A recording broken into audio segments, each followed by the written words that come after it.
Number 1, yes, I'm back. Number 2, how are you? You're looking well. How have you been? Yeah. Number 3, Wreck-It Ralph would look like an absolute abomination in live action. But that's the truth for most of the things that we fan cast. So let's just go ahead and do it. Yeah, that's right, Wreck-It Ralph. Yes, we've done so many of the great Disney films, and you know what, honestly, we should be counting Wreck-It Ralph amongst them. I know, the sequel went a little woo, and was all like, it was just about the cameos. It was like a Marvel movie. It was like, oh, look at all these characters. You know them, so watch this movie.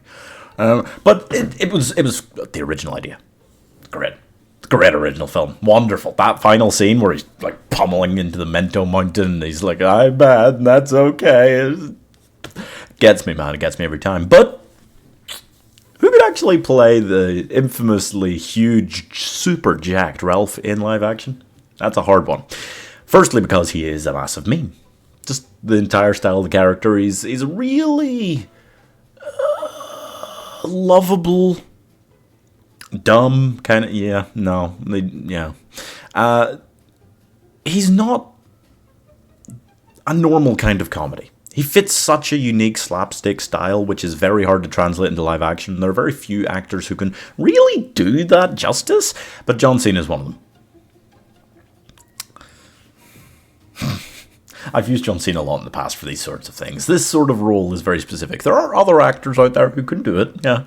But it's kind of, you remember like the Dwayne Johnson film Tooth Fairy?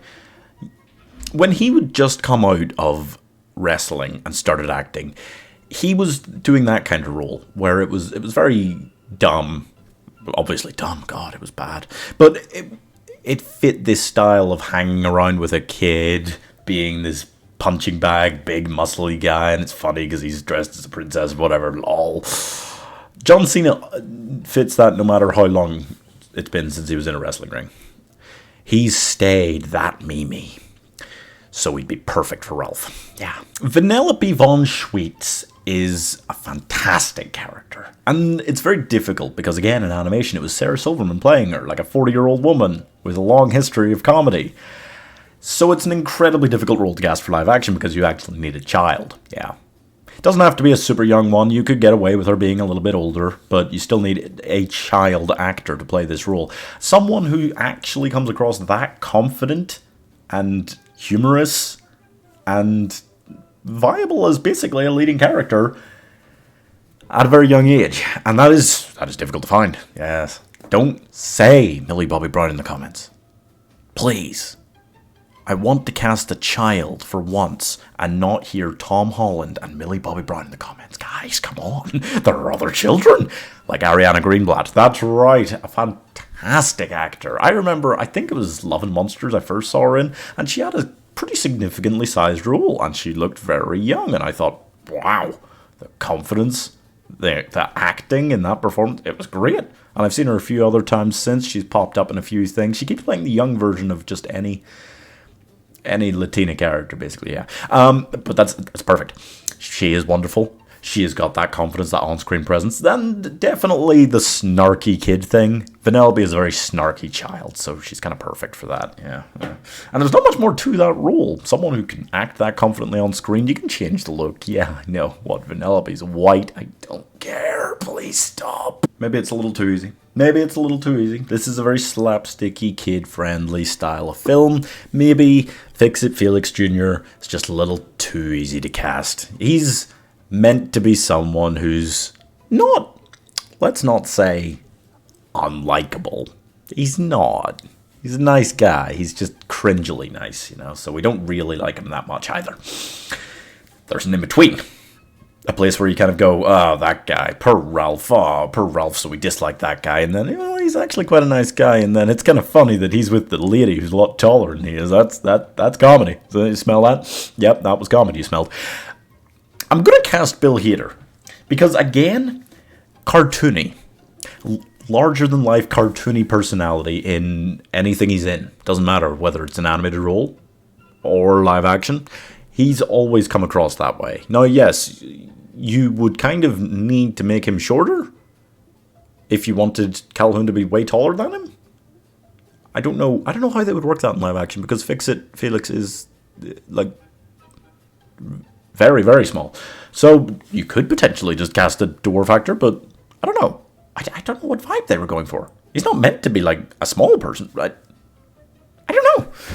Bill Hader is fantastic. This style of comedy is right down his to a T. I would love to see him work with John Cena, actually. I could just imagine that being a really fun duo. Great pairing there. And, yeah, Fix It Felix is kind of this snarky... Well, not snarky. This goody two-shoes little bitch.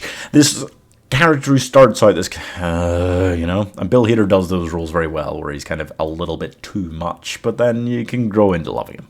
You know? Sgt Calhoun. Oh. Don't we all love Sgt Calhoun? There's a woman. There's a woman. It's the kind of woman that when I was like 12 or whatever age I was when I saw Wreck-It Ralph and my dad was watching it with me, he'd be like, oh. And I'd be like, oh. yeah. I want to cast Charlize Theron because, well, again, that's the cast. That casting is a bit of a meme.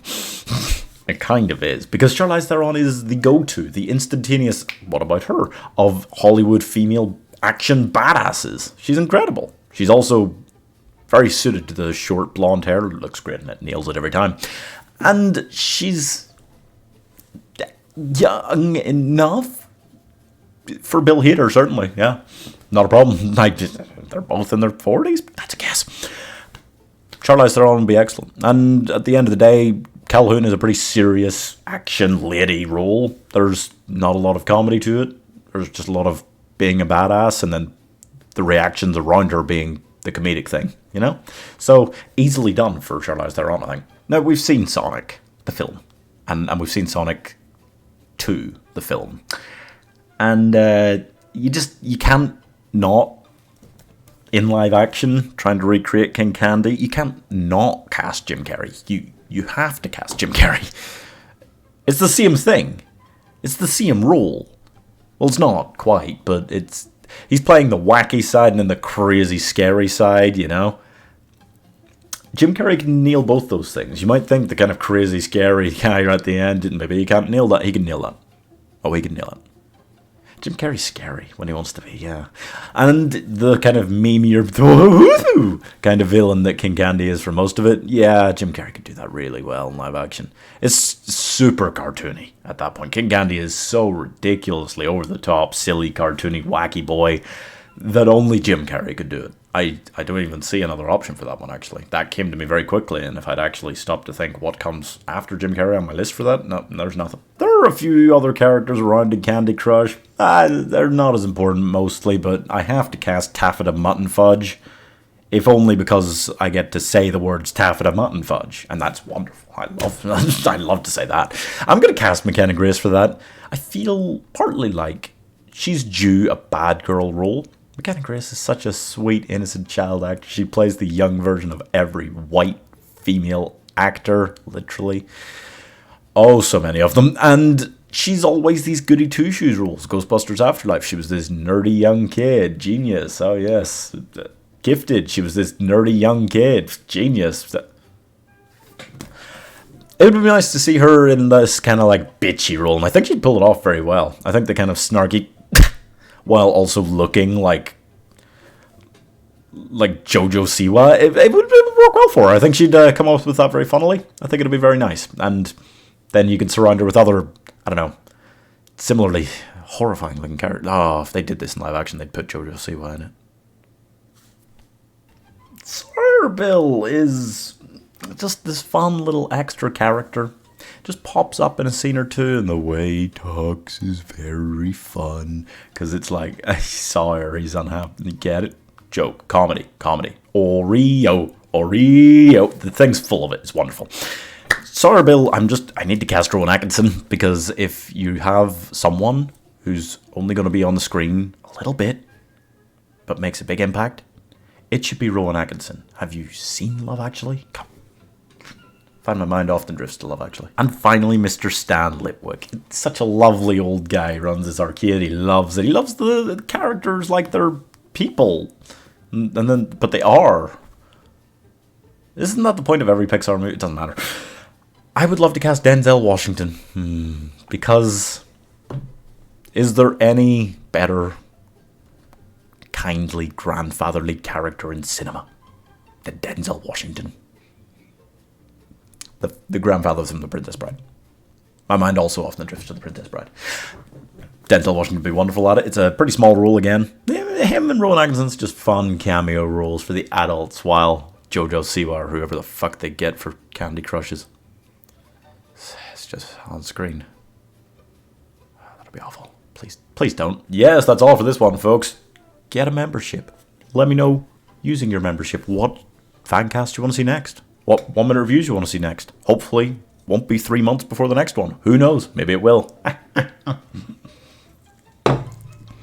Subscribe.